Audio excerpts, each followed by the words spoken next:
اور ایک بات ہم اچھی طرح اس کو جانتے ہیں، وہ یہ ہے کہ رسول اللہ صلی اللہ علیہ وسلم نے فرمایا تنکح المرأة لأربع لمالها ولحسبها ولجمالها ولدینها۔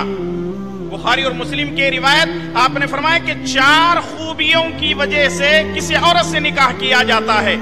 لمالہا، اس کے مال کی وجہ سے، ولحسبہا، اس کے حسب و نسب، اس کے خاندان کو دیکھا جاتا ہے، ولجمالہا، اس کی خوبصورتی کو دیکھا جاتا ہے، ولدینہا، اور اس کی دینداری کو دیکھا جاتا ہے۔ نبی کریم صلی اللہ علیہ وسلم نے دینداری کو اہمیت دینے کا حکم دیا۔ اس سے یہ معلوم ہوتا ہے کہ اگر عورت دیندار ہوگی، اگر عورت کے اندر اللہ تعالیٰ کا ڈر اور خوف ہوگا اور پیارے نبی صلی اللہ علیہ وسلم کی اطاعت کا جذبہ ہوگا اور اللہ رسول کی تعلیمات پر عمل کرنے والی عورت ہوگی، تو آپ کی زندگی میں اگر وہ آئے گی، اگر آپ سے کوئی خامیاں ہو رہی ہیں، اگر آپ سے کوئی غلطیاں ہو رہی ہیں، اگر کوئی بھول چوک آپ سے ہو رہی ہے، تو وہ آپ کی مدد کر سکتی ہے، آپ کو آگاہ کر سکتی ہے، جناب آپ یہ غلط کر رہے ہیں، یہ آپ کا طریقہ غلط ہے، یہ آپ کی نماز غلط ہے، یہ آپ کا روزہ غلط ہے، یہ آپ کے معاملات غلط ہیں، یہ آپ کا لین دین غلط ہے۔ اس کا مطلب یہ ہے کہ دیندار عورت ہماری زندگی کے اندر ایک داعیانہ کردار ادا کر سکتی ہے،